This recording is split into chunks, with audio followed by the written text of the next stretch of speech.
Now seems like the perfect time to me. Everybody says you're too old. You know, I thought about it long enough. I've mentioned it casually to some people, and I'm like, well, why don't you go back? Yeah, why don't I? He was born Samuel L. Jackson. But by the time he was finished playing Pee-wee sports in Tennessee, he was known simply as Samuel L. Jackson. He was so tiny, so small, the smallest man on the field, the smallest man in the league. Haunted by his past, Samuel L. Jackson vowed to settle the score. I'm a true sportsman, man. I took a chance, I got out there, and I relived my dream. He still had the speed, the quickness, the agility, and now he had one thing he never had, size. Well, at first you're like, that's so cool. My son's playing football against that guy from Pulp Fiction. And then you're like, oh my God, my son is playing football against that guy from Pulp Fiction. We're hungry, baby, we're hungry.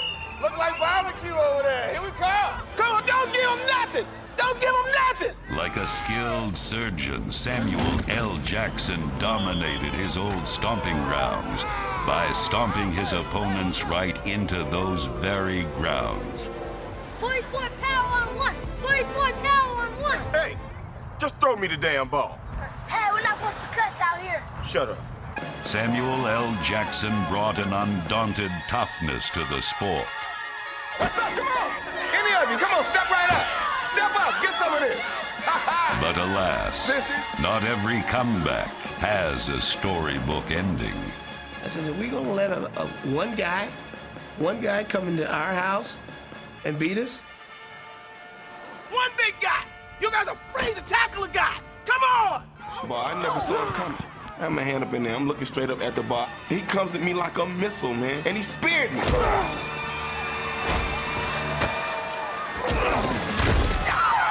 Who's your daddy now? Who's your daddy now? I mean, personalizing it. Pow. Like, you know, he's in charge of my life. Who's your daddy now? Who's your daddy now? I'm gonna show him who's daddy. When we get to court, we're gonna see who's daddy. Betrayed by Father Time, abandoned by Mother Nature. This child of determination was able to prove that there is still a place for a proud old man in a young man's game. Hey, I did what I had to do. I feel good about myself. I got the gorilla off my back. Get it off yours, sissies. There's something waiting for you next time, bud.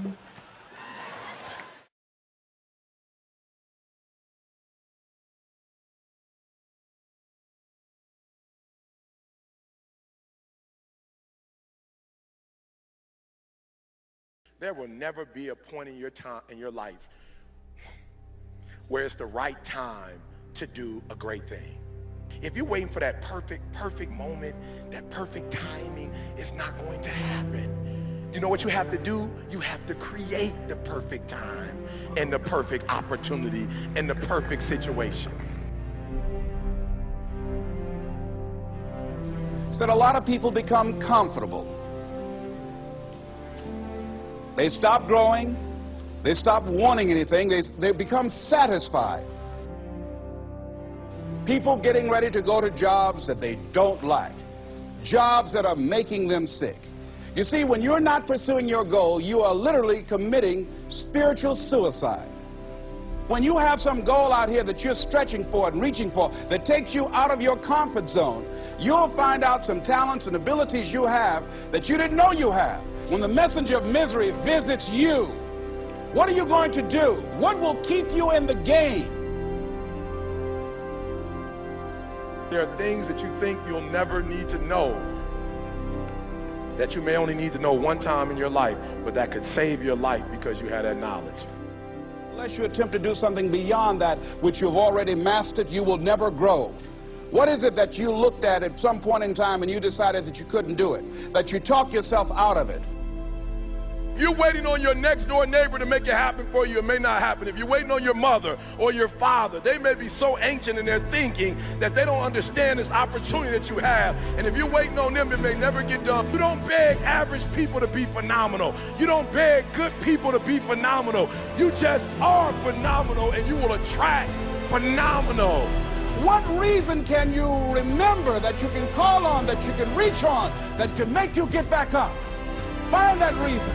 If you're not where you are, if you're not where you want to be, if you don't have what you want to have, if you're not where you think you should be at this particular place, it has nothing to do with the system, but it has everything to do with the fact that you're not making the sacrifice. I want you to make that dream become a reality, because if you don't, you will be working for somebody else to make their dreams become a reality. Everybody is against you or don't believe in you no more. And let me tell you something, that's a lonely feeling. It's a lonely feeling, particularly people that you're doing it for. Most people take their greatness, take their ideas to the graveyard with them. Listen to me, if it was easy, everybody would do it. There are people right now who are working who don't want to work. There are people who hate their jobs, but they keep getting up to do it.